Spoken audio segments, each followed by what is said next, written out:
Hey there guys, again my name's Alistair. This is going to be the part 2 of the Capstone updates. This is where I kind of show off the inventory system I started implementing. So we have chests that open with a little custom animation of the lid, pretty easy. And we have some staffs we'll be switching into, much like the last video at the end there. And we'll also have a enemy selection system that chooses where the range spell projectile will go. It'll be pretty clear. Just so you know, I did set the spawner for all the chests to be staff right now, just with a string. It accepts a string, but it does usually have other prefabs like swords and potions, but right now it'll just be staffs for the purposes. So let me just open a chest here, do it with the space bar. There's a fire staff, so you can just walk right up, again hit space, and you'll have the staff. The sword remains there if you ever wanted to switch back. Right now if you click, nothing happens because no enemy's selected.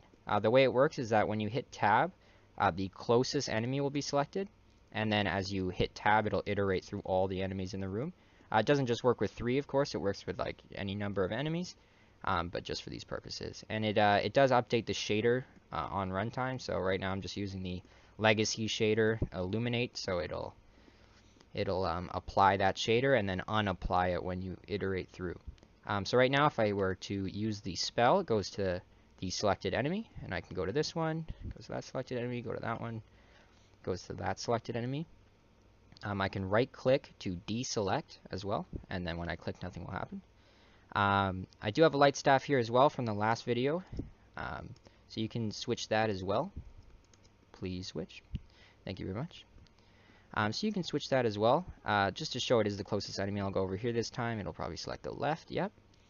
And then if I just hit the attack button, will be a light spell, so slightly different, but just to show it recognizes all the differences there. So that's basically what I was working on. The character selection, enemy selection rather, took a little bit of doing. The switching weapons wasn't so bad. Next week, I'll be working on what I've been trying to do is convert a GLSL shader file to an HLSL, because I do have a custom shader that I made in C++, so I'm going to see if I can import them to Unity. But I will also be implementing other mechanics. Maybe we'll start doing traps, because that's one of the core mechanics of our games. A little saw blade or a fire trap and stuff like that. So I'll be back to show you guys what I can do with that. So thank you very much, and I'll see you again soon.